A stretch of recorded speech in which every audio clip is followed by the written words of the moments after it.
Assalamualaikum. Hello everyone. Welcome to Science Toba YouTube channel. நாங்கள் இந்த வீடியோவில் வந்து 2024 ஓலோவல் பெட்சுக்கான 2025ல நடந்த சயின்ஸ் ஓலோவல் எக்ஸாமுக்கான பாஸ் பேப்பரை தான் டிஸ்கஸ் பண்ண போகிறது. அதுலேயும் நாங்கள் எஸ்ஏ கொஷின்ஸ் ஆன பார்ட் பி பகுதி பியை தான் நாங்கள் வந்து டிஸ்கஸ் பண்ண போகிறது. உங்களுக்கு தெரியும் பார்ட் 2 எடுத்தால் அதில் ஏ பார்ட் பி பார்ட்னு வரும். ஏ பார்ட் வந்து ஸ்ட்ரக்சர்ட் கொஷின்ஸ்ன்னு நாங்கள் சொல்கிறேன், அதாவது அமைப்பு கட்டுரை வினாக்கள், ஸ்ட்ரக்சர்ட் எஸ்ஏ கொஷின்ஸ்.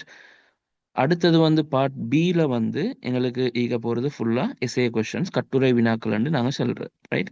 ஸோ இதில் வந்து உங்களுக்கு முக்கியமாக நீங்கள் விளங்கெடுக்க வேண்டிய விஷயம் என்னென்றால், இதை கட்டாயம் நீங்கள் எல்லாருமே வந்து ஓலெவல் எக்ஸாம் செய்யக்குள்ள வந்து ஃபாலோ பண்ணணும். எத்தனை பேர் இதை நீங்கள் உங்களோட ஓலெவல் எக்ஸாமில் வந்து நீங்கள் ஆல்ரெடி பிளான் பண்ணி வச்சிக்கிறோ தெரியாது. ஆனால் கட்டாயம் இதுக்கு பிறகு இந்த வீடியோ நீங்கள் பார்க்குறென்றால் இதிலிருந்து ஒரு முக்கியமான விஷயம் ஒன்று நீங்கள் எடுத்துக்கொள்ளணும் என்றால் இந்த ஒரு விஷயமாக இருக்கும். அதாவது உங்களுக்கு கேள்விகளுக்குரிய ஆன்சர் எடுக்கிறது எவ்வளோ முக்கியமோ அதே போல் இந்த பகுதி பியில் உங்களுக்கு செய்ய இயலுமான கொஷின்ஸை வந்து செலக்ட் பண்ணுறது அதை விட முக்கியமானது. ஏன்றால் வந்து உங்களோட மைண்ட் செட் தான் நீங்கள் எக்ஸாம் செய்யக்குள்ள வந்து உங்களோட நீங்கள் எவ்வளோ ரிலாக்ஸாக எவ்வளோ டென்ஷன் இல்லாமல் நீங்கள் ஈக்கிறோ அந்த அளவுக்கு உங்களுக்கு வந்து உங்களோட பிரெயினுக்கு வந்து ஈஸியாக கொஷின்ஸ்களை ப்ரொசஸ் பண்ணி உங்களோட படித்த விஷயங்களை ஈஸியாக வந்து ரிட்ரைவ் பண்ணுறது வந்து ஈஸியாக இருக்கும். ஈஸியாக வந்து உங்களுக்கு அதை ஞாபகப்படுத்த இயலுமா இருக்கும். அப்போ அதால் வந்து நீங்கள் என்ன செய்யணுமென்றால் ஒரு ஸ்ட்ரெஸ்ஸும் வராமல் உங்களுக்கு நீங்கள் கூலாக செஞ்சு கொண்டு போகணுமென்றால் இந்த 5 கொஷின்ஸ்லேயும் உங்களுக்கு நீங்கள் 3 கொஷின்ஸ் தானே ஆன்சர் பண்ணணும்.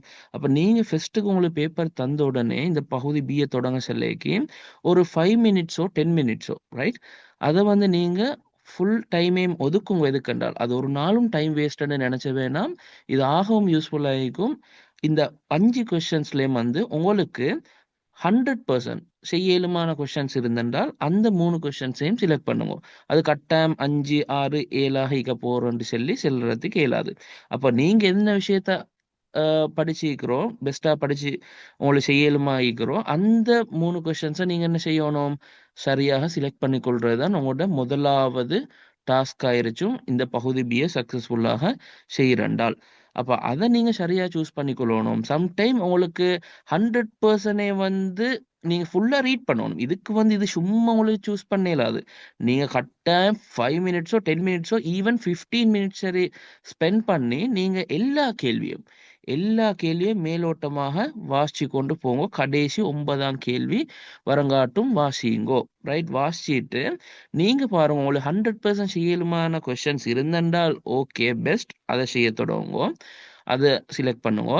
அப்படி இல்லை உங்களுக்கு அந்த 100% இல்லாட்டியும் உங்களுக்கு ஒரு 70% இல்லாட்டி 50% மேலே 60க்கு மேலே எனக்கு இதில் ஆன்சர் தெரியும் போல ஈக்கிற எனக்கு செய்யலுமா ஈக்குமெண்ட் சொல்லி நீங்கள் அப்படி ஈக்கிற கொஷின்ஸ் வந்து செலக்ட் பண்ணிக்கொள்றது தான் முதலாவது வேலை, ரைட்? அது போக போக சில நேரம் மாறையிலும் அதெல்லாம் நடக்கலும். ஆனால் ஃபஸ்ட்டுக்கு நீங்கள் அந்த 3 கொஷின்ஸையும் செலக்ட் பண்ணிட்டு அதிலிருந்து நீங்கள் என்ன செய்யுங்க, ஒன்றை சூஸ் பண்ணி அதை செய்ய தொடங்குங்கோ, ரைட்? அப்போ இது ஒரு முக்கியமான விஷயம், ரைட்? இப்போ நாங்கள் வந்து மெதுவாக ஒவ்வொரு கொஷனாக டிஸ்கஸ் பண்ணது ஸ்டார்ட் பண்ணோம். அப்போ இதில் வந்து பாருங்க எங்களுக்கு முதலாவது கேள்வியாக தரப்பட்டிருக்கிறது வந்து ஒரு பூ ஒன்றுட்டு, ரைட்? ஒரு பூ ஒன்றுட்டு நெருக்கு வெட்டு முகம் காட்டப்பட்டிருக்கிறேன். அப்போ உடனே இந்த கேள்வியை வாசிக்க சொல்லிக்க உங்களுக்கு விளங்கிடணும் இது கிரேட் 10 வந்து இனப்பெருக்கம் பாடத்தில் 14ஆம் பாடத்துக்குரிய ஒரு கேள்வின்னு சொல்லி மைண்டில் வந்துடணும். அப்படி வந்தால் தான் என்ன விஷயம், உங்களுக்கு அதில் என்னென்ன படிச்சுக்கணும், நீங்கள் அந்த பாடத்தில் சில பாயிண்ட்டுகள் வந்து புக்லேயே எழுதிக்கும், இல்லாட்டி வந்து நீ ஹைலைட் பண்ணி வச்சுக்கும், அதெல்லாம் கொஞ்சம் கொஞ்சமாக ஞாபகம் வரும், விளங்கினா? இதுக்குத்தான் இது வந்து உங்களுக்கு எந்த பாடத்துலையும் இந்த கொஸ்டின் சொல்லி தெரியறதால ஆன்சர் வந்து வரப்போறேன்னு சொல்லி இல்லை. ஆனால் அந்த ஆன்சர் உங்களுக்கு ஞாபகப்படுத்துறது கொஞ்சம் ஈஸியாக இருக்கும், சரியா? ஸோ உடனே நீங்கள் இந்த பாடத்தில் இருந்தேன்னு சொல்லி நீங்கள் அதை அண்டர்ஸ்டாண்ட் பண்ணிட்டென்றால் அதுக்கப்புறம் உங்களுக்கு ஈஸியாக செஞ்சு கொண்டு போகலும். இப்போ ரோம இலக்கம் ஒன்றை பார்ப்போம். என்ன கேட்டிருக்கிற ABCDE பகுதிகளை பேரிடுகன்னு சொல்லிக்கிறான். ஸோ இதில் வந்து உங்களுக்கு தெரியணும் ஒரு பூ ஒன்றில் வந்து இங்கே ஆணகம் பெண்ணகம் பகுதிகள் காட்டப்பட்டிருக்கிறது, சரியா? இப்போ இது வந்து பெண்ணகத்துக்குரிய பகுதி பூட. அதே போல வந்து இது ஆணகத்துக்குரிய பகுதி. அப்ப அப்படி என்ற கொள்ள வந்து உங்களுக்கு அப்ப இதுல ஏபிசிடி இதுகளை வந்து இது நோட்ஸ், இது வந்து உங்களுக்கு நோட்ஸ் பாடமாயிக்கணும். ஸோ ஏ வந்து என்ன, குறி. அதே போல பி வந்து தம்பம், சி வந்து சூலகம், ரைட். ஸோ அதே போல வந்து இந்த மூணையும் சேர்த்துண்டா நாங்கள் சொல்ல போற டி என்று சொல்றது யாராயிக்கும், பெண்ணகமா ஈக்கும். ஓகே தானே, ரைட். ஸோ அடுத்தது வந்து என்ன, இ என்று போட்டிக்கிறான். இப்போ ஈர நீங்க முக்கியமா கவனிங்கோ, இது வந்து என்னண்டா மகரந்த கூடு, இது வந்து என்னண்டா இலை. இலைன்னு சொல்லும்போது மௌலகர்லானா இலை, ரைட். ஸோ இலை. அப்போ இந்த மகரந்த கூடும் இலையும் சேர்ந்தது தான் என்ன, ஒரு பூட நாங்க ஆணகம் என்று சொல்றது, பூட நாங்க ஆணகம் என்று சொல்லுவோம், ரைட். ஸோ அப்ப இங்க அவன் காட்டப்பட்டிருக்கிறது முழுமையாக ரெண்டையும் சேர்த்து காட்டப்பட்டிருக்கிறதால நீங்க அந்த எழுத்துக்கு என்ன கொடுக்கணும், அது ஆணகம் என்று சொல்லிதான் நீங்க ஆன்சரை கொடுக்கணும். ஓகே தானே. ஆணகத்துக்கு இன்னொரு பேர் அவங்களுக்கு கேசரம் என்று செல்லும் மேலும், ரைட். ஸோ இல்லாட்டி உங்களுக்கு ரெண்டையும் குறிச்சிக்கிறதால உங்களுக்கு ஆணகம் என்று செல்றது மைண்டுக்கு வராட்டி நீங்க வந்து அதை மகரந்த கூடும் இலையும் வந்து சென்றாலும் உங்களுக்கு ஃபுல் மார்க்ஸ் வந்து தாரண்டும். ஸோ இந்த கேள்விக்கு 3 மார்க்ஸ், எல்லாம் சரியா இருந்தால் உங்களுக்கு 3 மார்க்ஸ் ஃபுல்லாக கிடைச்சும். ஒரு 4 இல்லாட்டி 3 ஆன்சர் தான் நீங்கள் சரியாக குறிச்சிக்கிறண்டால் உங்களுக்கு ரெண்டு ரெண்டு மார்க்ஸ் கிடைச்சும். நீங்கள் 1 இல்லாட்டி 2 தான் சரியாக குறிச்சிக்கிறண்டா உங்களுக்கு அந்த 3 மார்க்ஸில் 1 மார்க்ஸ் கிடைச்சும், சரியா. ஸோ அதுதான் உங்களோட இந்த முதலாம் கேள்வியில இது. அதே போல நாங்க 2வது கேள்வியை பார்த்தோம்னா கேட்டிருக்கிறோம், மகரந்த சேர்க்கை என்றால் என்ன, சரியா. இதெல்லாம் நோட்ஸ் வந்து கிளியரா ஈக்கணும், சரியா. அப்ப இதான் நான் ஃபர்ஸ்ட் கேஸ் என்ன, உங்களுக்கு இந்த பாடம் கிளியரா ஈக்கிறான்னு சொல்றதை நீங்க ஃபர்ஸ்ட் டிசைட் பண்ணிடணும், ரைட். ஸோ இப்ப கேட்டிருக்கிறது என்ன, மகரந்த சேர்க்கைக்குரிய வரைவிலக்கணத்தை கேட்கிறான். அப்ப எங்களுக்கு தெரியும் சிம்பிளா என்ன, சிம்பிளா சொல்றேன்டால் மகரந்த மணி குறிய பெய்து அடைகிறது, அவ்வளவுதானே. ஆனா இங்க சில விஷயங்கள் நாங்க முக்கியமாக என்ன குறிச்சோனும், முதிர்ந்த மகரந்த மணி, ஏன்னா முதிர்ச்சி அடையணும், சரியா. மகரந்த மணி அப்பதான் கருக்கட்டல் அங்க அங்க மகரந்த சேர்க்கைக்கு போறதே, மகரந்த சேர்க்கைன்னு சொல்றதே என்ன, முதிர்ந்த மகரந்த மணி போறது தான், சரியா. இனப்பெருக்கம் செய்ய முடியுமான முதிர்ந்த மகரந்த மணி அதே இனத்தை சேர்ந்த, சரியா, அதே இனத்தை சேர்ந்த குறியை சென்றடைதல்னு சொல்லி நீங்க ஃபுல்லா ஆன்சர் எழுதணும், சரியா. முதிர்ந்த மகரந்த மணி அதே இனத்தை சேர்ந்த குறியை சென்றடைதல் சொல்லி உங்களுக்கு எழுதுறதுக்கு இயலும், சரியா. ஓகே. அடுத்தது வந்து 3வது ரோம இலக்கத்து வந்தோம்னா, உருவில் காட்டப்பட்டுள்ளவாறு தன்மகரந்த சேர்க்கையை தவிர்ப்பதற்காக இந்த பூவில் காணப்படும் ஒரு இசைவாக்கத்தை எழுதுக. அப்ப நீங்க இந்த படத்தை பார்த்தண்டாலே உங்களுக்கு விளங்கும். நான் கொஞ்சம் மிச்சம் ஸ்லோவா போகாம கொஞ்சம் ஃபாஸ்டா போறேன், ஏன்னா உங்களுக்கு முன்னாடி போரிங் ஆகும் அந்த கேள்வி செய்யறது, சரியா. ஸோ இதுல வந்து பாருங்க, உங்களுக்கு அடுத்த டைமும் லிமிட்டடா தான் இருக்கிற. ஸோ அதால வந்து எக்ஸாம் செய்யறதுக்கு இருக்கிறார்கள் தானே, ரைட். ஸோ இதுல வந்து பாருங்க, அப்ப என்ன, தன்மாகரந்த சேர்க்கையை வந்து தவிர்க்கணும்டா சில உங்களுக்கு நீங்க படிச்சிருப்பீங்க, தன்மாகரந்த சேர்க்கையை தவிர்க்கிறதுக்கு என்னென்ன இதுகள் இசைவாக்கங்கள் ஒரு பூ ஒன்று காட்டும் சொல்லி. அப்ப இதுல உங்களுக்கு பார்த்த உடனே விளங்குது பாருங்க, இந்த ஆணகத்தை நீங்க பார்த்தீங்களென்றால் இது பெண்ணகத்தை பார்த்தீங்களா எங்களே தெரியும்.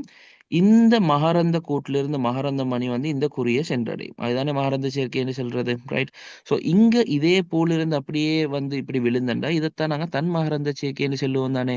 அப்ப இது நடக்கப்படாது, இது நடக்கப்படாதுன்றதுக்காக வேண்டிதான் எப்படி காணப்படுது, பெண்ணகம் வந்து கொஞ்சம் உயரத்துல கூடவா காணப்படுது, இங்க ஆணகம் வந்து உயரத்துல குறைவாக காணப்படுது. அப்ப இது வந்து ஒரு முக்கியமான இசைவாக்கம். எதுக்கு நாங்க இதுக்கு செல்வோம், சமனில்லாத தம்ப உண்மை, சமனில்லா தம்ப உண்மை. அதாவது இந்த குறி வந்து ஆணகத்தை பார்க்க உயரத்துல காணப்படுது, ரைட், உயரத்துல காணப்படுது. அப்ப அதால வந்து என்ன, அங்க தன்மகரந்த சேர்க்கை தவிர்க்கப்படுது. ஏண்டால் இதிலிருந்து ஒரு மகரந்த மணி வெளிப்பட்டால் அந்த மகரந்த மணி நீங்க என்ன நினைச்சு எங்கட புவியீர்ப்பு காரணமாக, புவியீர்ப்பு இருக்கிறதானே, அந்த புவியீர்ப்பு காரணமா மகரந்த மணி கீழுக்கு தான் போக பார்க்கும். அப்ப கீழுக்கு குறி இருந்தா தான் அதுக்கு போய்த்து விழுகிற சான்ஸ் நல்லாகவே கூட, ரைட். ஆனால் ஆகவும் சான்ஸ் குறைச்சல் எதுக்கு, அந்த புவியீர்ப்பை மீறி ஒரு மகரந்த மணி இங்க போய்த்து ஜம்ப் பண்ணி இதுக்கு போறது, இந்த குறிக்கு போறது வந்து சான்ஸ் ஆகவும் குறைவு. அப்ப அதன் மூலமா தான் என்ன செய்யப்பட்டிருக்கிற, இங்க தன்மகரந்த சேர்க்கை அதே பூட வந்து அஹ், அதே பூட வந்து குறியில பெய்த்து அதே கூட அந்த மகரந்த மணி விழுகிறத தடுக்கிறதுக்கு காட்டிக்கிற இசைவாக்கம். அதுக்கு என்ன சொல்ற? சமநில்லா சமநில்லா தம்ப உண்மை. சமநிலா தம்ப உண்மை அப்படின்னு சொல்லி நாங்கள் சொல்லிக்கொள்கிறோம். ரைட்? சமநிலா தம்ப உண்மை. Okay, right. ஸோ இப்போ நாங்கள் அடுத்த கேள்விக்கு போனோம் என்றால் 4வது கேள்வி. ஸோ 4வது கேள்வியில் கேட்டிருக்கிற மகரந்த சேர்க்கையின் பின்னர் ஒரு ஆண் புணரியானது ஒரு முட்டை களத்துடன், ஆண் புணரி இங்கே யாரு? மகரந்த மணி. ரைட்? மகரந்த மணி. பெண் புணரி யாரு? முட்டை களம். அப்ப புணரி என்று சொல்றது என்ன? மனிதன்ல ஆண் புணரி விந்துக்களம், மனிதன்ல பெண் புணரி முட்டை களம் அல்லது ஷூல்.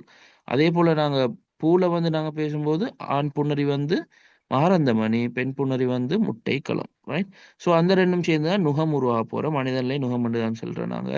இந்த செயல்முறைக்கு நாங்க என்ன சொல்லுவோம்? எங்களுக்கு தெரியும் விந்துக்களமும் முட்டைக்களமும் சேர்றது வந்து நாங்க மனிதன்ல மனித கருக்கட்டல்னு சொல்லுவோம்.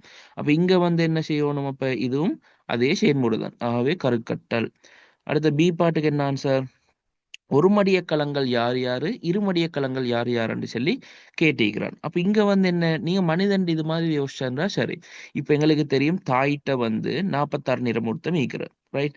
அதைத்தானே நாங்க இருமடிய களம் என்று சொல்றது. மனிதன் வந்து இருமடியத்தை கொண்டவன், மனிதன் இருமடியத்தை கொண்டவன் என்று நாங்க படிச்சிருக்கிறோம். அப்ப இருமடியம் என்று சொல்றது என்ன? 46 நிறமூர்த்தங்கள் கொண்டிருச்சு. சரியா? மனிதனுக்கு நாங்க 2n என்று சொல்லி தானே எடுக்கிறது. மனிதன் களங்கள் எல்லாம் இரு 2n கொண்டது. சரியா? அப்ப இதிலிருந்து எங்களுக்கு தெரியும் மனிதன் உடம்புல இருந்து ஒடுக்கட் நடந்து, ஒடுக்கட் பிரிவால் என்ன செய்யும்? நிறமூர்த்தங்கள் அறவாசி ஆகும். அது எங்க நடக்கும்? விந்துக்களம் முட்டைக்களம் உருவாகும் போது. அப்ப தந்தையில தந்தையிட விந்துக்களத்துல 23 நிறமூர்த்தம் தான் ஈக்கும், 46 அல்ல. தந்தையிட நோமலான களங்கள்ல எத்தனை காணப்படும்? 46 நிறமூர்த்தம் ஈக்கும். ஆனால் இந்த புணரிக்களம் விந்துக்களம் வரும்போது தந்தையிட்டிருந்து அங்க அறவாசியாக்கப்படும். ஒடுக்கட் பிரிவு நடக்கிறதால. அப்ப 23. அப்ப 23 என்ன? அதை என்னன்னு குறிக்கிறோம் நாங்க. அதே போல தாயிட்டு இருந்து வரக்கூடிய முட்டை களத்திலும் என்ன? எண். அந்த எண்ணும் சேர்ந்துதான் என்ன செய்யும்? நுகமென்ற 2n உருவாக்கும். அப்ப இங்கேயும் அதே விஷயம்தான். அப்ப இங்க நுகம்தான் என்ன? 2n ஆயிக்கும். அதே போல வந்து ஆண் புணரியான மகரந்த மணி வந்து நீங்க விந்துக்களம் மாதிரி யோசிச்சா சரி, அது எண்ணாக ஈக்கும். அதே போல முட்டைக்களம் எண்ணாக ஈக்கும். இந்த எண் எங்கிருந்து வந்து ஒடுக்கட் பிரிவு நடந்த மனிதன்ற நோமலான களமே 2n. அது இனப்பெருக்க களத்தை உருவாக்கும் போது எண்ணாக மாறும்.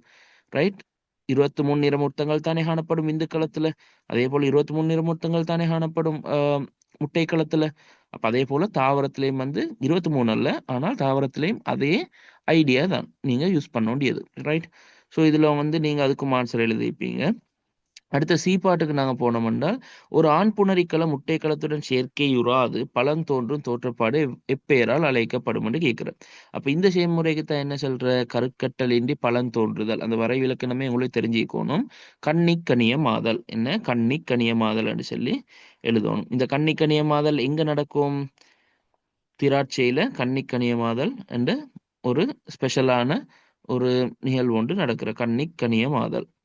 அப்ப இப்படியான அவன் எக்ஸாம்ல கேட்கலும் இந்த கன்னிக்கனியமாதல் நடந்த, ரைட்? அடுத்த பையனை கேட்கலும் கன்னிக்கனியமாதல் நடந்த ஒரு பழத்துல உங்களுக்கு வித்துக்களை பார்க்கலுமா? வித்துக்களை பார்க்க இயலாது. ஏன்னா அங்க கருக்கட்டல் நடக்கல. அவை கன்னிக்கனியமாதலுக்கு உட்பட்டு ஒரு பழம் தோன்றினண்டால், அதாவது கருக்கட்டல் இல்லாம அங்க பழம் ஒன்று தோன்றினண்டா அங்க வித்துக்கள் அவங்களுக்கு பார்க்கறதுக்கு இயலாம இருக்கும். சரியா? அப்ப அந்த அவதானத்தையும் ஞாபகத்துல வச்சுக்கொள்ளணும். ஓகே. ஸோ இப்போ நாங்க வந்து அதோட பி பாட்டுக்கு போவோம். பி பாட்டுக்கு போனோம்னா மனித உடல்ல ஏ பாக்கத்துடன் தொடர்புகின்ற ஒரு தொகுதி நரம்பு தொகுதியாகும். பருமற்ற அடிப்படத்தின் மூலம் நரம்பு தொகுதியின் கட்டமைப்பை காட்டலாம். நரம்பு தொகுதி எங்களுக்கு தெரியும். இதெல்லாம் நோட்ஸ் கிளியரா ஈக்கணும். நான் எவ்வளவுதான் எக்ஸ்பிளைன் பண்ணினாலும் இதுல நோட்ஸ் அப்படியே தான் நீக்கும். எனக்கு வந்து மனிதண்ட இதய 4 அறைகளை கொண்டதண்டத்தை எனக்கு வேறொரு மாதிரியும் செல்றதுக்கு இயலும். அதை நான் ஈக்கிற மாதிரியா செல்லணும். அதே மாதிரி தான் இந்த விஷயங்களும் உங்களோட ஹார்ட் ஒர்க்கால பயாலஜின்னு சொல்றது உங்களோட ஹார்ட் ஒர்க்கால நீங்க அந்த ஸ்கோப் பண்ண வேண்டிய பகுதி. ரைட்? பிசிக்ஸ் கெமிஸ்ட்ரியில வந்து எனக்கு ஷார்ட் மெத்தட்டுகளும் அடுத்தது குறைய டைம்ல குயிக்கா எப்படின்னு செய்யறது எத்தனையோ மாதிரி ஆன்சர் எடுக்கலும் அதெல்லாம் சொல்லித்தரையிலும். ஆனா பயாலஜி நீங்க ஐன பாடமாகத்தான் வேணும். அதுக்குத்தான் நான் கிளாஸ்ல என்ன செய்கிறேன்? ஒவ்வொரு பாடத்துக்கும் முக்கியமான பாடம் இருந்தென்றால் பாடமாக்குறது கஷ்டமான பாடங்களுக்கு நான் ஷார்ட் நோட் தந்திக்கிறேன். ஸோ அந்த ஷார்ட் நோட்டை ரிஃபர் பண்ணினண்டாலே உங்களுக்கு அந்த முக்கியமான பாயிண்ட் எல்லாம் அதில் இருக்கும், ரைட்? ஸோ இதில் வந்து பாருங்க, நரம்பு தொகுதி எடுத்தோம்னால் நரம்பு தொகுதி என்று சொல்லி நாங்கள் பார்க்கும்போது அங்கே எங்களுக்கு சுற்றேல் நரம்பு தொகுதி, அடுத்தது என்ன, மைய நரம்பு தொகுதி, சென்ட்ரல் நர்வஸ் சிஸ்டம், அடுத்தது வந்து மைய நரம்பு தொகுதியும், அடுத்து வந்து சுற்றேல் நரம்பு தொகுதி, ரைட்?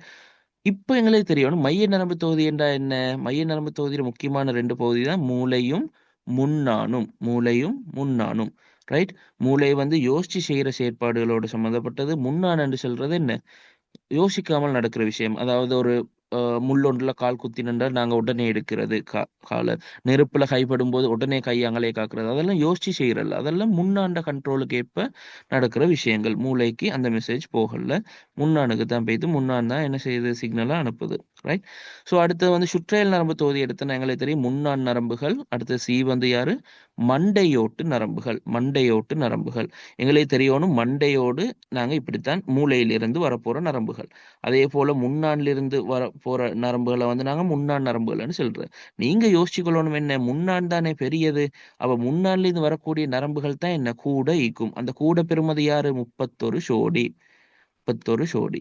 அதே போல மூளையிலிருந்து வரக்கூடிய நரம்புகள் பேரு தானே என்ன, மண்டையோட்டு நரம்புகள். மண்டையோட்டு நரம்புகள் என்று சொல்றது மூளையிலிருந்து வரக்கூடிய நரம்புகள், மண்டையோட்டு நரம்புகள் என்று சொல்றோம். மூளை நரம்புகள் அல்ல, மண்டையோட்டு நரம்புகள். மண்டையோட்டு நரம்புகள் எங்களுக்கு தெரியும் 12 சோடி மண்டையோட்டு நரம்புகள். அப்ப இந்த குறைய பெறுமதியும் கூட பெறுமதியும் எப்படி ஞாபகம் வைக்கிறது, முன்னான் நீண்டது, அப்ப பெரிய நம்பர் அவருக்கு தான், இது 12 சோடி, ரைட்? சரி, அப்போ முன்னா நரம்புகள், மண்டையோட்டு நரம்புகள். அடுத்த முக்கியமான 3 பகுதியும் என்ன, மூளி, மூளையம், நீள்வளைய மைய விளையம். சரியா? அப்ப ஏபிசிடி எழுத்துக்கள் ஓகே. அடுத்தது கேட்டீங்கிற மூளி, மூளியிட என்ன தொழிற்பாடுகள் ரெண்ட குறிப்பிட சொல்லிக்கிறார். அப்ப இது நோட்ஸ் ஏன்னா, அப்போ உங்களுக்கு தெரியணும் இந்த மூளியிட செயற்பாடு என்ன. அதே போல நான் இப்ப இந்த நீங்க 4 குறிக்க தந்திருக்கிறான் ஏபிசிடி, அந்த 4 இல்லாட்டி 3 சரி எடுத்தா உங்களுக்கு அந்த 2 மார்க்ஸ் ஃபுல்லா கிடைக்கும். அந்த கேள்விக்கு மட்டும் ஏ பாட்டுக்குரிய அந்த ஃபுல்லா 2 புள்ளியும் கிடைக்கும். சரியா? அப்படி இல்லாட்டி நீங்க 2 இல்லாட்டி 1 தான் சரி எடுத்தீங்கன்னா அந்த குறிக்கிறதுல உங்களுக்கு அந்த 2 ஃபுல் மார்க்ஸ்ல ஒரு மார்க்ஸ் தான் கிடைக்கும். சரியா? ரைட். ஸோ இப்போ வந்து அடுத்தது என்ன கேட்டிருக்கிறதுல, ரைட், மூலியிட தொழிற்பாடுகள் கொஞ்சத்தை எழுதணும், ரைட்? அப்போ உங்களுக்கு மூலியிட தொழிற்பாடுகள் என்ன தெரியும், மூலிதான் வந்து முக்கியமான தொழில் உடல்ட பேலன்ஸ், சமநிலை, ரைட்? அப்ப அதுதான் வந்து அந்த பிடரிக்கு அடிச்சென்றால் பின்னுக்கு சரி, மூளை அந்த தலையிட பின்பகுதியில வந்து அந்த நாங்க ஆபத்து, ரைட்? அந்த சைடு வந்து கொஞ்சம் ஆபத்தான இடம், அது சமநிலையை குழப்புற இடம், ரைட்? அங்கே தான் இந்த மூலிகள் எல்லாம் அமைஞ்சிருக்கிறது, ரைட், பின்பகுதிகளில். ஸோ அதால் வந்து சமநிலையை பேன்றது வந்து இவர்கிட்ட தொழிலாக காணப்படுற. அடுத்து வந்து இச்சை வழி தசைகள்னு சொல்கிற நாங்கள். இச்சை வழி தசைகள் என்றால் எங்களோட கண்ட்ரோலுக்கு உட்பட்டு இயங்கக்கூடிய தசைகள், எங்களோட கை கால்கள் அப்படியான இச்சை வழி தசைகளோட செயற்பாடுகளை கட்டுப்படுத்துறது இந்த மூலி தான். அதே போல் உடல்ட பேலன்ஸை பேன்றது, சமநிலையை பேன்றதும் இவர் தான், ரைட்? அப்போ அதில் வந்து ஈஸ்வர் நீங்கள் 2 எழுதினால் அந்த 2க்கும் ஒவ்வொரு மார்க்ஸ் மேனி 2 ஃபுல் மார்க்ஸ் கிடைக்கும், ரைட்? 2 தானே கேட்டிருக்கிறது, ரைட்? சரி, அடுத்து வந்து என்ன, ரோம இலக்கம் 2ல் ஏபாக்கத்தை பேணுவதற்கு அவசியமான மற்றைய தொகுதியான அகஞ்சுரக்கும் தொகுதியின் சுரப்புகள் ஓமோன்கள் எனப்படும். ஓமோன்கள், ஹோமோன்கள் என்று செல்லும் போது நீங்க கிளியரா மனசுல வச்சுக்கொள்ளணும், ஹோமோன்கள் என்று ஒரு ஆள் இறைச்சி, நொதியங்கள் என்று சொல்லி ஒரு ஆள் இருக்கிற, ரைட்? நொதியங்களை பத்தி நீங்க பார்க்க சொல்ல உங்களுக்கு தெரியும். நொதியங்கள் எப்படி என்றால், உதாரணத்துக்கு நீங்க படிச்சிருக்கிற என்ன, இது சதை காணப்படுதென்றால் சதையிலிருந்து இன்சுலின் குளூககன் போன்ற ஹோமோன்கள் சுரக்கப்படும்.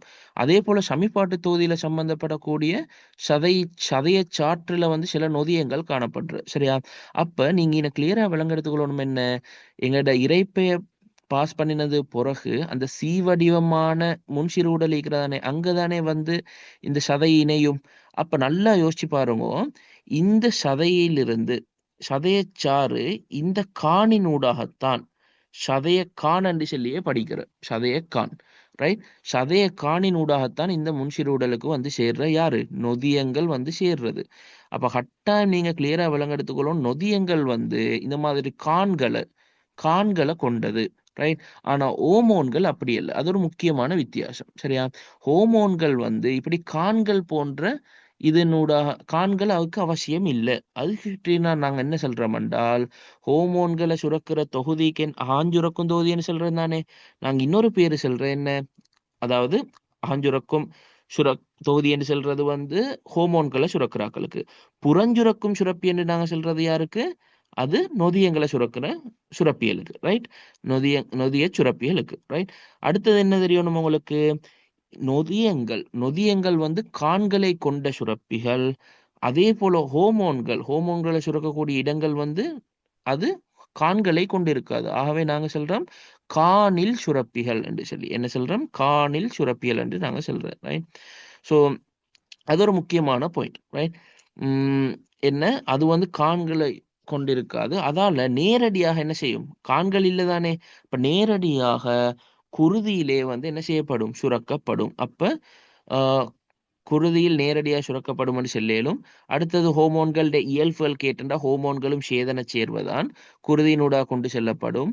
அடுத்தது வந்து நொதியத்தை போலதான் ஒரு தாக்கம் ஒன்றை செய்யணும் என்றால் நொதியம் எவ்வளவு குறைந்த அளவு இருந்தால் போதுமோ அதே போல ஒரு ஒரு செயற்பாட்டுக்கு ஹோமோண்ட செயற்பாட்டுக்கும் குறைஞ்சளவு செறிவு இருந்தென்றால் போதுமானதா இருக்கும். அதே போல வந்து எப்படி என்றால் ஹோமோன்கள் ஒரு இடத்துல சுரக்கப்பட்டு இன்னொரு இடத்தை கொணப்பைத்து தான் அங்க என்ன செய்யப்படும்? செயற்பட போறது. சரியா? நீங்க பார்த்திருக்கிறீங்க இந்த நொதியங்களை பொறுத்த மட்டுக்கும் அவங்க சுரக்கிற இடத்திலே என்ன செய்யும்? இரைப்பைய பாக்கேலும் இரைப்பைக்குள்ளே சுரந்து அங்கே தாக்கங்கள் நடக்கிற. அதே போலதான் நிறைய இடங்கள்ல வந்து என்ன, அது சுரக்கிற இடங்கள்லே தாக்கங்கள் நடக்கிறதுக்கு இயலும், ரைட்? ஆனா நொதியங்களை பொறுத்த மட்டும் இப்படியானால் அவரு ஒரு இடத்துல சுரக்கப்படும். அது என்ன செய்யும்? பிறிதொரு இடத்துக்கு குருதி மூலம் கொண்டு செல்லப்பட்டு எங்க தொழிற்படணுமோ அங்க போய்த்து தொழிற்படும். சரியா? அப்ப இதுக்கும் வந்து எப்படி 3 மார்க்ஸ் கொடுத்திருப்பாங்க. ஒவ்வொரு பாயிண்ட்டுக்கும் ஒரு பாயிண்ட் மீனி 3 பாயிண்ட்ஸ் ஃபுல்லா கிடைக்கும். சரியா? அடுத்து கேட்டிருக்கிறது என்ன? வளர்ச்சி ஹோமோன் சொல்றது GH, growth ஹோமோன். வளர்ச்சி ஹோமோனை சுரக்கிற சுரப்பிய பேரிடட்டாம். எங்களுக்கு தெரியணும், அது கஃபச்சுரப்பி. எங்க காணப்படும்? மூளையில காணப்படியதான் கஃபச்சுரப்பி. ஆனால் இங்க வந்து இடத்தை கேட்டண்டால் மூளைன்னு மட்டும் சொன்னால் போதுமாக இருச்சாது, ரைட்? நீங்க கொஞ்சம் கிளியராகவே சொல்லணும். என்ன ஏண்டா புக்ல அந்த இடத்தை கிளியரா சொல்லிக்கிறான். அதெல்லாம் நீங்க சொல்லணும். மூளையம் என்று சொல்லி ஒரு பகுதி இருக்கிறதானே, அந்த மூளையத்தில் பரிவக கீழின் கீழாக அமைந்துள்ளது. பரிவக கீழுக்கு டிரெக்டா கீழே தான் இந்த கஃபச்சுரப்பி அமைஞ்சிக்கும். அப்ப இது ஒரு முக்கியமான இடம், யாஃபோம் வைக்கோண்டியது, ரைட்? இதேமா ஒவ்வொரு சுரப்பியல் இடங்கள் புக்ல போட்டிருக்கிறது, அதுகளெல்லாம் கிளியரா இருக்கணும். உதாரணத்துக்கு அத்திரினலின் சுரப்பி எங்கேன்னு சொல்லி கேட்டால் அது சிறுநீரகம் கிட்னியிட மேல இப்படி ஒரு தொப்பி மாதிரி என்ன செய்யும்? தொப்பி மாதிரி கெப்பொண்டு மாதிரி காணப்படும் என்று சொல்லி எல்லாம் படிச்சுக்கிறோம், ரைட்? ஸோ அதுகளை பத்தி ஒரு ஐடியா உண்டு ஈக்கணும், ரைட்? அடுத்தது குறித்தோர் ஓமோனை சுரப்பதற்கு தேவையான ஒரு போஷணை பொருளின் குறைபாடு கண்டற்கலை. போஷணை பொருள் உங்களுக்கு தெரியும். கண்டற்கலைக்கு எதிர குறைபாடு காரணம் அயடின். அயடின் என்ற கனியுப்பு. அயடின் என்றது கனியுப்பு, ரைட்? ஸோ அயடின் என்று சொல்றது ஒரு போஷணையை வழங்குற ஒரு ஆளா? இல்ல. அப்ப இதுல கேள்வியில் ஒரு பிழை ஒண்டிருக்கிறான். அவன் போஷணை பொருள் என்று கேட்டிருக்கிறான். அதால இதுக்கு வந்து ஃப்ரீ மார்க்ஸ் கொடுத்து இந்த இதுக்கு இந்த ஓவரால் எக்ஸாம்ல இதுக்கு ஃப்ரீ மார்க்ஸ் கொடுத்தது காரணம் என்னன்னு சொல்லி தெரிஞ்சுக்கணுமே. என்றால் அது ஒரு கனியுப்பு, அது போஷணையை கொடுக்குற ஆள் அல்ல, ரைட்? அவர் ஒரு கனியுப்பொண்ணு மட்டும்தான். சரி, ஆகவே போஷணை பொருள் அந்தத்தால ஐன. ஆனா உங்களுக்கு தெரியணும் கண்டற்கல்லை காரணம் யாரு? அயடின் என்ற கனியுப்பு. சரி, அப்ப அதுக்கு வந்து ஃப்ரீ மார்க்ஸ். நீங்க எந்த மார்க்ஸ் போட்டாலும் உங்களுக்கு மார்க்ஸ் கிடைச்சிக்கும். சரி, அப்ப அதுதான் வந்து எங்கட 5வது கேள்வி. அப்ப 5வது கேள்வி பாருங்க. நோட்ஸை வந்து சரியா இந்த பாடம் நீங்க படிச்சிருந்தீங்கள் என்றால் உங்களுக்கு ஃபுல்லா ஸ்கோர் பண்றதுக்கு கேள்வி. சரியா?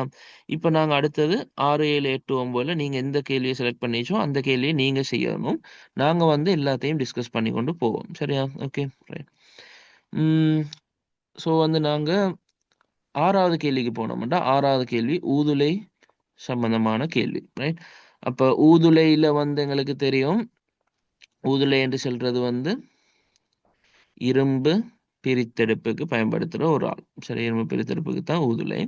அதில் போடுற மூலப்பொருட்களை வந்து அவனே தந்திக்கிறான். சரியா? மூலப்பொருட்கள் அவனே இங்கே தந்திக்கிறான். அது நல்ல விஷயம். அவனுக்கு அதை கேள்வியாக கேட்டிக்கலாம். ஸோ இதில் வந்து இந்த மூலப்பொருட்கள் போடப்படுதுன்னு உங்களுக்கு தெரியும். ஓகே, இப்ப கேட்டீங்கிற முதலாவது கேள்வி, இச்செயல்முறையின் போது கலவையை நுண்ணியதாக தூளாக்குவதன் மூலம் கிடைக்கும் அனுகூலம் யாது? நுண்ணியதாக தூளாக்குவதன் மூலம் என்ன இதோட நன்மைகள்? என்ன நன்மைண்டா உதாரணத்துக்கு நீங்க ஒரு மெக்னீசியத்தை HCl போட்டா ஐதரசன் வாயு வரும் தான். ஆனா அந்த மெக்னீசியத்தை நீங்க சின்ன சின்ன துண்டுகளா வெட்டி போட்டா ஃபாஸ்டாக மெக்னீசியம் வரும். அப்ப ஏன் அந்த துண்டு துண்டுகளா வெட்டினா என்ன அட்வான்டேஜ் வருது என்றால் என்ன அட்வான்டேஜ் அங்க துண்டு துண்டா வெட்டுவதன் மூலம் மேற்பரப்பளவு அதிகரிக்கப்படும். அந்த மேற்பரப்பளவு எப்படி அதிகரிக்கும்னு சொல்லி நான் பரப்பளவெல்லாம் மெக்ஸ்ல போய்த்து கண்டு நான் கிளாஸ்ல படிச்சிருக்கிறேன். அப்ப இங்க வந்து அதை மறால் ஃபுல்லா எக்ஸ்பிளைன் பண்ணது வந்து தேவையில்லைன்னு நினைச்சு அப்ப உங்களுக்கு நார்மலா தெரியணும். இதை மட்டும் தெரிஞ்சுக்கோங்க எக்ஸாமுக்கு. துண்டிலிருந்து தூளாக மாறும்போது என்ன நடக்கும்? மேற்பரப்பளவு அதிகரிக்கும். மேற்பரப்பளவு கூடினா என்ன நடக்கும்? தாக்க வீதம் கூடும். அப்ப மேற்பரப்பளவு அதிகரித்து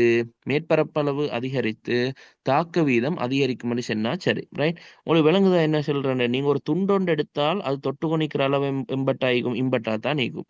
இதே வந்து நீங்க அதை தூளாக மாத்தினால் அதை நீங்க ஒரு மேற்பரப்புல போட்டென்றால் அதை என்ன செய்யும்? தூளாக மாத்தினா உங்களுக்கு பெரிய ஒரு பரப்பை கவர் பண்ற மாதிரி போட இயலுமோ இயலாவோ? இயலும். அப்ப அந்த மாதிரி யோசிச்சென்றாலும் சரிதான், ரைட்? அப்ப அந்த மாதிரி யோசிச்சென்றாலும் சரிதான். அப்ப மேற்பரப்பளவு தொடு மேற்பரப்பளவு எங்க கூட தொட்டுக்கோ நிக்கிற அளவு இந்த மேற்பரப்பை தூளாக்கினண்டா கூடவா தொட்டுக்கோ நிற்கும். சரியா? ஸோ அதுதான் இங்க இதுக்கு ஆன்சர். அப்ப என்ன சொல்லணும்? மேற்பரப்பளவு அதிகரித்து தாக்க வீதம் அதிகரிக்கும் சொன்னா சரி. இப்ப இதுல பாருங்க ஊதுலையில நடக்கிற தாக்கங்கள் எல்லாம் தெரியணும்னு சொல்லி ஒரு முக்கியமான முக்கியமான தாக்கங்கள் கொஞ்சம் மீக்கிறது. அப்ப என்ன நடக்கும்? உள்ளுக்கு போட்ட கல்சியம் கார்பனேற்று வெப்ப பிரிகைக்குள்ளாகும். இது வெப்பத்தை காட்டுது. அப்ப அது பிரிஞ்சு என்ன உருவாக்கும்? கல்சியம் ஆக்சைடையும் CO2 உருவாக்கும். ஆனா எங்களுக்கு இன்னும் XY என்று சொல்றது யாருன்னு கன்ஃபார்மா செல்லல. ஆனா எங்களுக்கு தெரியும் ரெண்டு விளைவுகளும் இவங்க தான், கல்சியம் ஆக்சைடும் CO2. அதே போல கார்பன் வந்து ஆக்சிஜனோட தாக்கம் அடைஞ்சு CO2 தரும் இல்லையா? அது எங்களுக்கு கிளியராகவே தெரியும். உள்ளுகிற கட்கரி ஆக்சிஜனோட தாக்கம் உறிஞ்சி CO2 உருவாக்கும். அப்ப YCO2 என்றதால இங்க இருக்கிற YCO2 அப்ப X யாரா ஆயிக்கணும்? கல்சியம் ஆக்சைடா ஆயிக்கணும். அதுக்கப்புறம் அவன் என்ன சொல்லிக்கிறான்? சியும் வையுமா? வை யாரு? CO2 எங்களுக்கு தெரியும். CO2 தாக்கம் உறிஞ்சி எதை உருவாக்கும்? இசட்ன்றது ஒரு முக்கியமான ஆள் யாரு? CO. யாரு? கார்பன் நோரோட்சைட்டு. இது கார்பன் நீரோட்சைட்டு. இது கார்பன் நோரோட்சைடு CO. CO தான் இங்க ஒரு முக்கியமான வேலையை செய்யற. அவரு தான் மெயினான ஆள் இங்க. இந்த CO தான் இந்த ஏமடைட்டை போய்த்து அட்டாக் பண்ணும். Fe2O3 அட்டாக் பண்ணி அதிலிருந்து Fe தனியே பிரிச்செடுக்கும். அப்ப இரும்பு பிரித்தெடுப்புல Fe2O3 இருந்து இரும்ப இதுக்கு நாங்க சில தாழ்த்தல் வேலையை செய்யுது. அப்ப தாழ்த்தல் வேலை செய்யறது யாரு? தாழ்த்தி என்று சொல்லி நாங்க சொல்லுவோம். அவங்களை சொல்ற தாழ்த்தி. அப்ப இந்த தாழ்த்தி யாருன்னு சொல்லி எக்ஸாம்ல கேட்டால் உங்களுக்கு தெரிஞ்சுக்கணும். யாரு தாழ்த்தியா செயற்படுது? CO, கார்பனோர் oxide. அதுக்கப்புறம் இங்க Z இருக்கிற. அப்ப இதுக்கு நீங்க CO சொல்லி போட்டு அதுக்கு பிறகு வந்து இந்த வைக்கு CO2 இதெல்லாம் தெரியும். X வந்து யாரு? Calcium oxide. அப்போ அவன் கேட்டிருக்கிறது என்ன? XY இதை கேட்டிருக்கிறான். அது இரசாயன சூத்திரத்தை அப்போ உங்களுக்கு எழுதுறதுக்கு இயலும், ரைட்? சரி. இந்த கல்சியம் சிலிக்கேற்று என்று சொல்லக்கூடிய ஆள் தான் இவர். அதே போல கல்சியம் அலுமினேற்று என்று சொல்லி இன்னொரு ஆள் உருவாவாரு. அவங்க ரெண்டு பேரும் என்ன? உலோக கழிவுப் பொருள்கள். இங்க வர உலோக கழிவுப் பொருட்கள் கேட்டில்ல. சரி, இப்ப கேட்டிருக்கிறான் 3வது ரோம இலக்கம் 3. மேற்படி தாக்கங்களில் அமில மூல தாக்கமா கருதக்கூடியது எதென்று சொல்லி. அப்ப எங்களுக்கு தெரியணும் என்ன? மேல இருக்கிற தாக்கத்துக்கு போனோம் என்றால் SiO2 என்று சொல்றது என்ன? ஒரு மென்னமிலம். கல்சியம் ஆக்சைடு என்று சொல்றது என்ன? இதெல்லாம் நீங்க யோசிக்கலும் இதெல்லாம் எங்க படிக்கிறேன்னு சொல்லி நல்லா யோசிச்சு பாருங்க. கிரேட் 10ல மூணாம் பாடத்திலே இதொண்டு தந்திப்பான் தலைப்பொண்டு. மூணாம் ஆவர்த்தனத்துல ரைட், மூணாம் ஆவர்த்தனத்துல அமில மூல ஈரியல் ஃபண்டு அதுல இவங்க எல்லாரையும் தந்திப்பான். Sodium, magnesium, aluminium, silicon, phosphorus, கந்தகம், குளோரின் இவங்களால் உருவாக்கப்பட்ட சேர்வை எல்லாம் எப்படி இருக்கும், என்னென்ன நீக்கும்னு சொல்லி கேட்டிருப்பான். தந்திக்கிறது தான் அந்த நோட்ஸ் யாஃபோமேகா. அப்ப இந்த திசையை நோக்கி போகும்போது என்ன செய்யும்? அமிலத்தன்மை அதிகரிக்கும். அப்ப இதுக்கு நாங்க ஷோர்ட்டா எப்படி படிச்சு கொண்டது கிளாஸ்ல? நாங்க படிச்சு கொண்ட எப்படி? நல்லா இங்கிலே போச்சலேக்கு அமிலத்தன்மை கூடுது. ஆக கடைசி இருக்கிற ரெண்டு பேரும் வண்ணமிலம். இந்த ரெண்டு பேரும் மென்னமிலம் அப்படியே சோடியாக நாங்க கொடுத்துட்டோம். இது வண்ணமிலம், இது மென்னமிலம். ஆக இங்க ஈக்கிறது என்ன? எங்களை பேலன்ஸ் ஆகிக்கிறது ரெண்டு பேர் தானே ஈக்கிற. அப்போ ஒரு ஆளுக்கு நாங்க என்ன செய்யணும்? இங்கலேக்கு போச்சலேக்கு என்ன நடக்கணும்? இங்களே போச்சலேக்கு அமிலத்தன்மை கூடுதென்றால் வண்ணமிலம் மென்னமிலம் இங்களை கொடுத்துட்டோம். இங்களே போச்சலே காரத்தன்மை கூடணுமே. அப்ப இவரு தான் நல்லா காரமாக இருக்கும். அப்ப வன்காரம் இவரு. இவரு மென்காரம். இவரு மென்காரம். இவரு தான் என்ன? ஈரியல்ஃப். இது ஒரு முக்கியமான பாயிண்ட். அலுமினியம் ஈரியல்ஃப்ன்றது அடிக்கடி கேள்வியில கேட்டு வர்றது. இப்ப அலுமினியம் ஈரியல்ஃபை கொண்டது. இப்ப எங்களுக்கு தெரியும் சிலிக்கன் என்ன? அமிலத்தன்மையை கொண்டிருக்குது. சிலிக்கன் வந்து அமிலத்தன்மையை கொண்டிருக்கிறன்னு சொல்லி எங்களுக்கு இதுல இருந்து கிளியர் ஆகுது. அப்ப சிலிக்கன் அமிலத்தன்மை. கல்சியம் ஆக்சைடு சொல்றது என்ன? சுண்ணாம்பு. சுட்டென்றால் வாருது. சுட்ட சுண்ணாம்பு. எரி சுண்ணாம்புன்னு சொல்றேன். எரி சுண்ணாம்பு என்று சொல்றது வந்து என்ன? எரி சுண்ணாம்புன்னு சொல்றது ஒரு காரத்தன்மை ஆனது. உங்களுக்கு தெரியணும் என்னென்றால் இந்த விவசாயம் செய்யும் போது அவங்க என்ன செய்வாங்கள் இந்த சுண்ணாம்பு சேர்க்கிற நிலத்துக்கு. ஏண்டா அமிலத்தன்மை அந்த நிலத்தில் இருக்கிற அமிலத்தன்மையை குறைக்கிறதுக்கு சுண்ணாம்பு சேர்க்கிறது நீங்க கேள்விப்பட்டிருக்கும். அப்ப இவரும் வந்து ஒரு வகையான சுண்ணாம்பு தானே, எரி சுண்ணாம்பு. அப்ப எரி சுண்ணாம்புன்னு சொல்றது ஏண்டா சுண்ணாம்பு எரிச்சி வாரத்தால எரி சுண்ணாம்பு இல்லாட்டி சுட்ட சுண்ணாம்பு. அதால இவரும் வந்து என்ன? காரத்தன்மையை கொண்டால்தான். ரைட். ஸோ இங்க வந்து அமில மூலத்தாக்கமாக கருத முடியுமானதே தான் இந்த தாக்கத்தை பார்த்தீங்கன்னா இங்க கல்சியம் ஆக்சைட்டும் SiO2 தாக்கம் புரியுது. ஆகவே அதுதான் அமில மூலத்தாக்கம். அடுத்து ரோம இலக்கம் 4. ரோம இலக்கம் 4ல கேட்டிருக்கிறான் என்ன? அப்ப நீங்க அதுக்கு 5வது தாக்கம் எழுதினண்டா சரி. ரைட். ஓகே. அதுக்கு பிறகு கேட்டிருக்கிறான்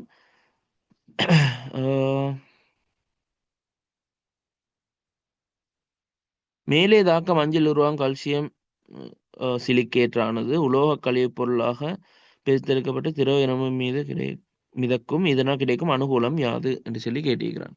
ஸோ இங்க வந்து உங்கள்கிட்ட கேட்டிருக்கிறது வந்து எங்களுக்கு தெரியும் இரும்பு அடர்த்தி கூட அது வந்து கீழே கேட்கும். இரும்புக்கு மேல தான் வந்து என்ன செய்யும்? இந்த கழிவுப் பொருள் மிதக்கும். சரியா? இதால் என்ன நன்மை என்றால் இரும்பு வந்து என்ன செய்யும்? இப்ப இரும்பு வந்து மேலுக்கு இருந்தென்றால் மேலுக்கு ஆக்சிஜன் எல்லாம் மீக்கிறதானே. அப்போ ஆக்சிஜனோட என்ன செய்யும்? தாக்கம் புரிய பார்க்கும் இரும்பு. அப்படி தாக்கம் புரிஞ்சென்றால் எங்கட எங்கட இந்த இந்த ஊதுலை நாங்க தயாரிச்சதுல நோக்கமே என்ன செஞ்சிரும்? பிழைச்சிரும். ஏன்னா எங்கட ஊதுலை நாங்க தயாரிச்சது எதுக்குன்னா இரும்ப உருவாக்குறதுக்கு, இரும்ப பிரிச்செடுக்கிறதுக்கு. Fe2O3 இருந்து Fe2O3 இருந்து Fe எடுக்கிறதுக்கு. இரும்பு மறுகாலம் ஆக்சிஜனோட தாக்கம் அடையத்துக்கு விட்டால் எங்களுக்கு என்ன செய்யும்? மறுகாலம் என்ன செய்யும்? இரும்பிட சேர்வை வந்து வர தொடங்கும் அப்புறம். ஆகவே வந்து இரும்பு இதுக்கு செல்ற ஒட்சியேற்றம் அடைகிற இல்லாட்டி இரும்பு ஒட்சிஜனோட தாக்கம் அடையுது. ஆகவே இதை தடுக்கணுமெண்டா என்ன? நாங்க அந்த தடுக்கப்படுது எப்படி? கழிவு பொருள் மேல உருவாகுது. இந்த இரும்பு வந்து கீழ தான் உருவாகும். கீழ் உருவாகிறதால என்ன? நேரடியாக ஆக்சிஜனோட அந்த ஊதுலைக்குள்ள ஈக்கக்கூடிய ஆக்சிஜன்களோட தொடர்பு வந்து இல்லாம இருக்கும். ஆகவே ஆக்சிஜனுடன் தாக்கமடைவதை தவிர்க்கப்படும் சொல்றதா அனுகூலம். சரியா? ரைட். அடுத்தது என்ன கேட்டிருக்கிறான்? 5வது கேள்வி. 70 டொன் இரும்பை பிரித்தெடுப்பதற்கு சமன்பாடு 4ற்கு ஏற்ப எத்தனை டொன் ஏமடைட்டு தேவைப்படும்? எத்தனை டொன் ஏமடைட்டு தேவைப்படும் சொல்லி கேட்டிருக்கிறேன். சரியா? ரைட். இப்ப நாங்க என்ன செய்வோம்னா இந்த கணக்கை செய்வோம். ரைட். ஏன்னா நீங்க ஒன்றும் பயந்து கொள்ளப்படாது. இந்த கணக்கெல்லாம் சிம்பிளான கணக்கு. லேசா செஞ்சுட்டு போட்டுட்டு போக இயலும். சரியா? இப்ப நீங்க பாருங்க என்னன்னா நீங்க ஒவ்வொரு மெத்தட்ல ஒவ்வொரு மாதிரி செய்ய இயலும். ரைட். நான்டா சொல்ற சரியான முறையிலே செஞ்சா உங்களுக்கு டைமும் போதுமா இருக்கும். சரியா? உங்களுக்கு இப்ப என்ன? இரும்பிட திணிவு எத்தனையா வரணும்? 70 டொன்னா வரணும். சரியா? சமன்பாடு 4க்கு போம். சமன்பாடு 4ல எத்தனை டொன் ஏமடைட் எடுக்கணும்னு சொல்லி பார்க்கணும். சரியா? இப்போ வாங்க அப்படியே சமன்பாடு வந்து பண்ணால் இந்த வீடியோ மிச்சம் லோங்கா பார்க்குது. ஸோ அதால நாங்க இந்த கேள்வியை செஞ்சுட்டு நாங்க அடுத்த வீடியோல வந்து அடுத்த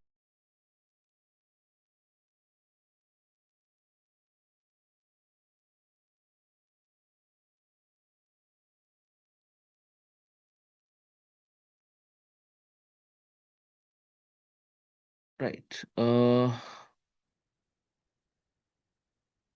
ஓகே.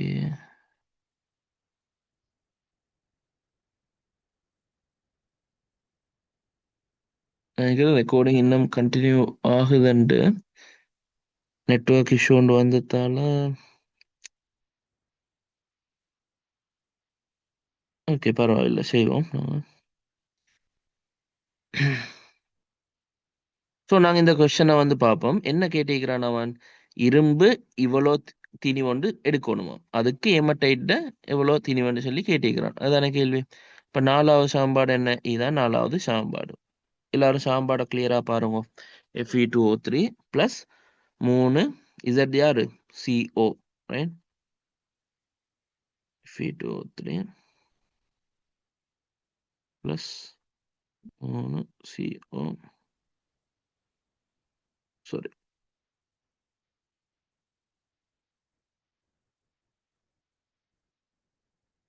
அவனே சமப்படுத்தி தந்திக்கிறான். அதால் எங்களுக்கு பிரச்சனையோடு இல்லை. இல்லாட்டி அந்த வேலையும் செய்ய வேண்டி வரும். 3 CO2, ரைட்? இப்போ நீங்க என்ன கவனியுங்கோ, எங்களுக்கு வேணும் எத்தனை டொன் இரும்பு? அவன் சொல்லிக்கிறான் 70 டொன் இரும்பு வேணுமா, 70 டொன் இரும்பு வேணும்னு சொல்லிக்கிறான். அப்போ நல்லா இதுல யோசிச்ச வேண்டிய விஷயம் என்னென்றால், உங்களுக்கு ஒரு டொன் என்றால் எத்தனை என்றால், ஒரு டொன் என்றால் 1000 கிலோ. ஒரு டொன் என்றால் 1000 கிலோ. அப்ப 70 டொன் என்றால் என்ன? 70,000 கிலோ. எத்தனை? 70,000 கிலோ. 70,000 கிலோ. 70 டொன் என்று சொல்றது. சரியா? அதுக்கு Fe2O3 எவ்வளவு திணிவு வேணும்னா கேட்டிருக்கிறேன். சரியா? இப்ப நான் உங்கள்ட்ட கேட்கிறேன், உங்களுக்கு இந்த கேள்வி இப்படி செய்ய இயலுமா? இன முன்னுக்கு 2 ஈக்கிற. அப்ப இந்த 2 தான் இந்த 70,000 குறிக்கும். அப்ப 2 தான் எத்தனை? 70,000 கிலோ இல்லாட்டி 70 டொன் தர. இதுக்கு முன்னுக்கு நம்பர் 1 ஈக்கிறதால தர 1க்கு எத்தனைன்னு சொல்லி பார்த்தா உங்களுக்கு எத்தனை வரும் ஆன்சர்? 35 டொன்னு சொல்லி ஆன்சர் வரும். இப்படி செய்யறதுக்கு ஏழுமா? ஏலாது. இப்படி செஞ்சா அது பிழை. ஏனென்றால் நீங்க நல்லா விளங்க எடுத்துக்கொள்ளணும். இந்த முன்னுக்கிருச்சிய நம்பரை வச்சுக்கொண்டு ஏன் இப்படி செய்யலாண்டால், முன்னுக்கிருச்சிய நம்பர் குறிச்சுக்கொண்டு நிற்கிறது யார தெரியுமா? திணிவுகளுக்கு இடையிலான விகிதத்தை அல்ல. திணிவுகளுக்கு இடையிலான விகிதம்னா உங்களுக்கு அப்படி செய்ய இயலும். இது குறிச்சு கொண்டிருக்கிறது யாருக்கு இடையில் இருச்சிய விகிதத்தை என்றால், ஒவ்வொருத்தருடைய மூல்களுக்கு இடையிலான விகிதம். மூல் விகிதத்தை, மூளை அல்ல, நல்லா விளங்கணுங்க, மூல குறிக்கல்ல. முன்னுக்கு இருக்கிற நம்பர் மூல குறிக்கல்ல, மூல் விகிதத்தை குறிக்குது. மூல் விகிதத்தை குறிக்குது. கிளியரா இதை விளங்க எடுத்துக்கோங்க. மூல் விகிதத்தை குறிக்குது. அப்ப Fe2O3 முன்னுக்கு 1, 1க்கு 3க்கு 2க்கு 3. இப்ப இந்த 4 பேரும் இந்த 4 பேருக்கும் சரியா குறிச்சுக்கோ நிக்குது. அப்ப இது யார குறிக்குது என்றால் நல்லா விளங்கிடுங்கோ, Fe2O3 இல்லாட்டி யாரு சரி இதுல ஒரு ஆள் உங்களுக்கு தெரியும் என்றால் மற்றவரை காணலும். உதாரணத்துக்கு Fe2O3 வந்து 2 மூலா இருந்தால் இந்த CO எத்தனை மூலா ஆயிக்கும்? இது 2 தானே, அதுல 3 மடங்கு. 1க்கு 3 தானே. அப்ப இது எத்தனை? இது எத்தனை? 6 மோல். இது என்ன? இதையும் பார்க்க 2 மடங்கு. So 4 mole. இது மறுகாலும் 6 மோல். விளங்குதா? அப்ப இது மூல குறிக்கல்ல. பாருங்க, நான் இந்த 1 சொல்றது 5 மூல குறிக்கும் உங்கள்ட்ட சொன்னால், இந்த 3 சொல்றது எதை குறிக்கும்? 15 குறிக்கும். 15 மூல. ஆகவே இது மூல குறிக்கோம் இல்ல, திணிவ குறிக்கோம் இல்ல. மூல குறிக்கோம் இல்ல, திணிவ குறிக்கோம் இல்ல. மூல் விகிதத்தை தான் குறிக்குது. இப்படித்தான் மூல் பிரிஞ்சு போகும் என்று சொல்றத குறிக்கிறது தான் என்ன? இந்த முன்னுக்கு வார நம்பர். இதுதான் முதலாவது விஷயம். கிளியரா விளங்க எடுக்க வேண்டியது. என்ன மறான் நான் சொல்றேன், முன்னுக்கு இருக்கிற நம்பர்ஸ் எதை குறிக்குது? மூல் விகிதத்தை குறிக்குது.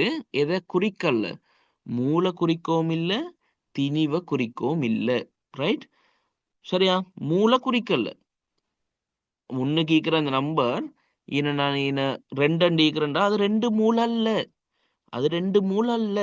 சரியா? ரைட்? அப்ப யாரு சரி ஒரு ஆள் உண்மையான மூல் எங்களுக்கு தெரியணும். ரைட்?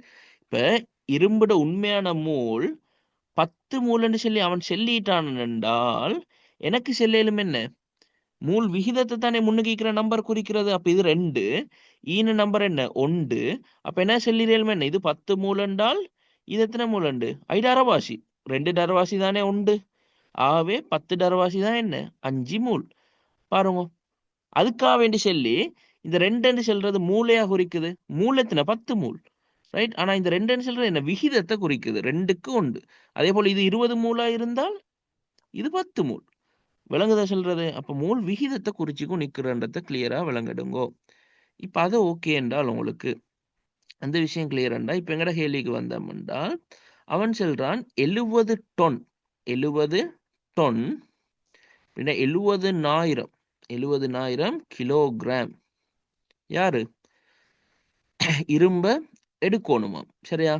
அப்ப நாங்க கண்டுபிடிப்போம் 70,000 கிலோ இரும்பு வேணுமென்றால் ரைட் அது எத்தனை மூல் இரும்பு வேணும்னு சொல்லி கண்டுபிடிப்போம். சரியா? அப்ப 70,000 கிலோகிராம் 70,000 கிலோகிராம் இரும்பு வேணுமென்றால் நீங்க இத மூல கண்டுபிடிக்கணுமே. எத்தனை மூல்? மூல் சமன் என்ன? திணிவின் கீழ் மூலர் திணிவு. அப்ப எஃப்இக்கு வந்து 56 தந்திருக்கிறான். ஆகவே வந்து நீங்க எஃப்இக்கு தான் காண போறது. அப்ப மூல் சமன் திணிவின் கீழ் மூலர் திணிவு. திணிவு போட்டாச்சு. மூலர் திணிவு என்ன இரும்புக்கு? 56 கிராம் மூல் -1 கிராம் மூல் -1 மூலர் திணிவு அலகு கிராம் மூல் -1. ஆனா இங்க இருக்கிறது கிலோகிராம், இங்க இருக்கிறது கிராம். அப்ப அதையும் மாத்தணும். அதையும் மாத்த வேண்டிய வேலையை கொண்டு இருக்கிறீங்க. சரியா? அப்ப என்ன செஞ்சு கொள்வோம் உங்களுக்கு 7 தர 10 எத்தனை போடலும் இங்க 10 வந்துட்டு கிலோகிராம் கிராமு மாத்துறதானே. அப்ப அதுக்கு மறாலும் என்ன 10 1000 ஒன்று ஆகும் தானே. அப்ப அதுட 1000ஆல 3 சைஃபர் வரும். இங்க ஏற்கனவே 4 சைஃபர் இருக்கிற. அப்ப மொத்தமா 7 சைஃபர். அப்ப 7 கிராம் கீழே 56 கிராம் மூல் -1 56. ஸோ இதை வந்து நீங்க சுருக்கினா 7 இது 8 அப்படியெல்லாம் சுருக்கிலும் நாங்கள் இதை வச்சுக்கொள்ளும். இப்படி இதுதான் என்ன தாட்ட மூல். இதுதான் வந்து இரும்பிட மூலாக இருக்குது. இப்ப இரும்பிட மூல் இதென்றால் இதுட எத்தனை மடங்கு? இப்ப நீங்க சொல்லுங்க இரும்பிட மூல் இந்த இதுதான் இவர் ரைட். அப்ப இதுட எப்படி நீக்கும்? இதுட அறவாசியா ஈக்கோணும். அப்ப 7 தர 10 கீழே 56 இதுட அறவாசி. ஏண்டா 2க்கு ஒண்டே. சரியா? இதை 2ஆல பிரிக்கணும். ரைட். இது 2ஆல பிரிச்சோம் என்றால் என்ன நடக்கும்? இது தரையா மாறி 1/2 மாறும். 1/2 மாறும் இல்லையா? தரையா மாறி 1/2 மாறும். அப்ப என்ன 7 தர 10 7/112 7 தர 10 7 தர 112 கீழே வரும். சரியா? ரைட். இப்ப உங்களுக்கு என்ன செய்யலாம்? இதை நீங்க சுருக்கினீர்கள் என்றால் இதை உங்களுக்கு சுருக்கி பார்க்கலும் 7 வந்து நீங்க இதெல்லாம் கணக்கா? இந்த கணக்கு வந்து உங்களுக்கு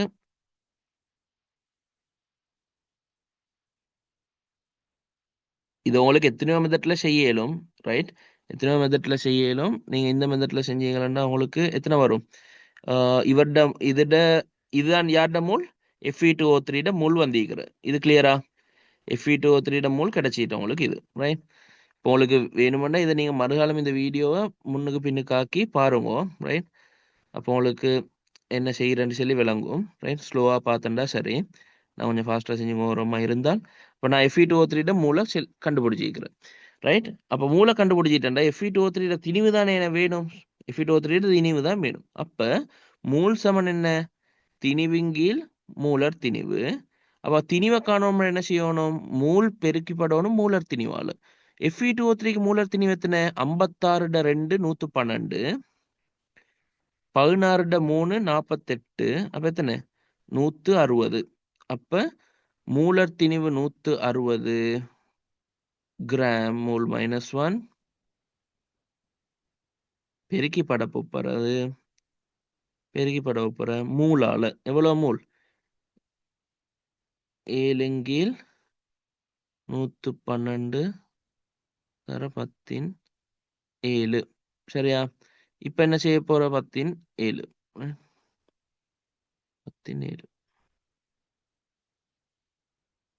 ரைட். இப்போ உங்களுக்கு என்ன செய்யலாம்? இதை சுருக்கினீங்கள் என்றால் 16/7 எத்தனை? 16/160 எத்தனை? 16/7 ஜஸ்ட் கதை செய்யுங்க. 16/7 எத்தனை? 16 தர 7 வந்து 112. 16 7 112. அப்ப 112. அதோடு இந்த சைஃபரும் சேரும். ரைட்? அப்ப 1120. கீழ 112 ஈக்குது. மேல வந்து என்ன 17 ஈக்குது. இப்ப என்ன நடக்கும்? இந்த 112ம் இந்த 1120 வெட்டிப்பட்டால் இங்க 10 முறை. இதுட 10 முறை தான் இது. அப்ப மேல என்ன 10 தர 17 கிராம். கிராம். சரியா? கிராம கிலோகிராம் மாத்தத்துக்கு என்ன செய்யணும்? 1000ஆல பிரிக்கணும். அப்ப மொத்தமா மேல 18. அது இப்ப என்ன செய்யப்பட போற? 1000ஆல பிரிபட போற. அப்ப கிலோகிராமுக்கு மாறும். அப்ப எத்தனை? 3ம் மேல 3 சைபர் வெட்டிப்பட்டா மேல 15 பேலன்ஸ் ஆகும். மேல 15 பீக்குது. 15 அப்ப எத்தனை எத்தனை கிலோ அது? 15 அப்படின்னா 3 4 5 சைஃபர் அப்படின்னா எத்தனை? 1,00,000 கிலோகிராம். இது உங்களுக்கு டொன்னா மாத்தணும்னா எத்தனை டொன்னா மாத்தணும்னா என்ன? நான் சொன்னேன் 1000 கிலோ தான் ஒரு டொன். அப்ப 1000 கிலோ தான் ஒரு டொன் என்றால் 1000ஆல பிரிச்சனா உங்களுக்கு எத்தனை டொன் வரும்? 1000ஆல பிரிச்சனா எத்தனை டொன் வரும்? 3 சைஃபர் 3 சைஃபர் வெட்டிப்பட்ட 100 டொன் ஆன்சர் வரும். எத்தனை டொன்? 100 டொன் சொல்லி ஆன்சர் வரும். ரைட்? இது வந்து லாங் மெத்தடா ஈக்கேலும். ஆனா இந்த மெத்தட்ல போனா உங்களுக்கு என்ன நடக்குதுன்னு சொல்லி கிளியரா விளங்குது. ரைட்? உங்களுக்கு கொஞ்சம் எக்ஸ்பீரியன்ஸ் கூடி ஈக்குதாண்டா உங்களுக்கு என்ன செய்யலும் லேசா? உங்களுக்கு லேசா செய்யலும் எப்படி என்றால் இதுல சொல்லிக்கிறான் என்ன?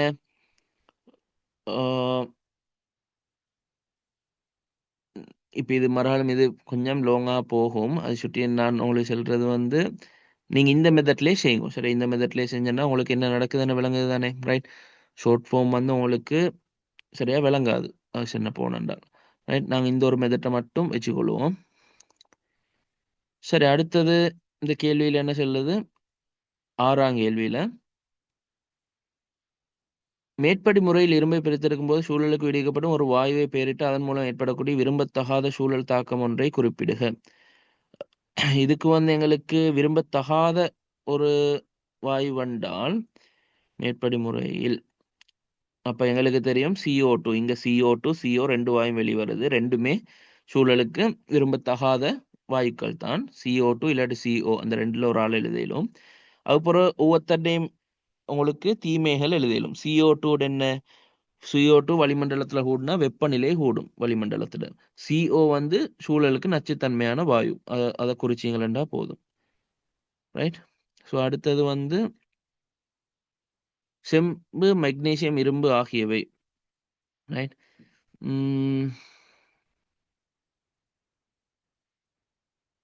ஓகே, இது வந்து வேற கேள்வி உண்டு. அந்த ஊதுலையிட கேள்வி முடிஞ்சிருக்கிறேன். ஸோ இங்க சொல்லிக்கிறான் செப்பு, மெக்னீசியம், இரும்பு அதுல 7க்கு 2 கொண்டு என்ற விகிதத்துல கலக்கி ஒரு கலப்புலோகம் ஒன்று செய்யப்பட்டிருச்சான். இரும்பிட மூல் பின்னம். அப்ப என்ன? சிம்பிள். அவன் தந்திக்கிற மூல் விகிதங்களை தானே. அப்படி என்றால் மொத்த மூலத்தின 7 8 9 10 இது எல்லாத்தையும் கூட்டினாண்டா 10க்கு எத்தனை? 10 மேல் மூல் பின்னம்டா என்ன? மொத்த மூலின் மேல் மொத்த மூல் கீழே போட்டுட்டு இரும்பின் மூல் எத்தனை?